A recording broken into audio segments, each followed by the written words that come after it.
বাড়ির ড্রাইভওয়েতে চার্জিং করে রাখা অবস্থায় একটি ইলেকট্রিক গাড়িতে আগুন লাগার ঘটনা ঘটেছে। ঘটনাটি ঘটেছে ৯ মে ভোর ৫টার দিকে শুক্রবার এবং ইংল্যান্ডের হ্যাম্পশায়ার এলাকায় এটি ঘটেছে। আগুনের তীব্রতা এত বেশি ছিল, পরবর্তীতে যেই বাড়ির সামনে এই গাড়িটি চার্জ করা হচ্ছিল ওই বাড়িটিও আগুনে পুড়ে গিয়েছে। বাড়িটির বাজার মূল্য ৫৫০,০০০ পাউন্ড। হ্যাম্পশায়ার পুলিশের পক্ষ থেকে বলা হয়েছে ভোর ৫টার দিকে তাদেরকে খবর দেওয়া হয়।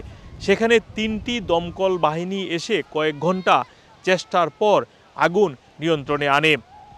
বলা হয়েছে প্রথমে ইলেকট্রিক গাড়িটিতে আগুন লেগেছিল, পরবর্তীতে এটি পার্শ্ববর্তী আরও ২টি গাড়ি সেগুলোতেও আগুন লেগে যায়।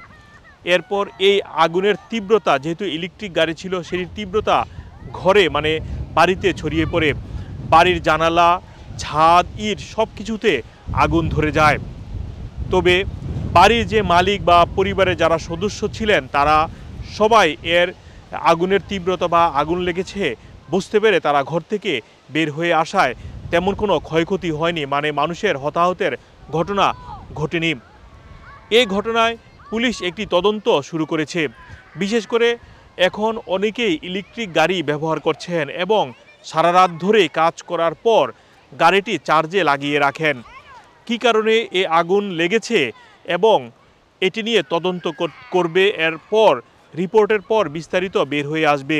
তবে যারা ইলেকট্রিক গাড়ি ব্যবহার করেন এবং ড্রাইভওয়েতে এভাবে চার্জিং অবস্থায় রেখে দেন তাদের জন্য একটি সতর্ক বার্তা দিয়েছে পুলিশ।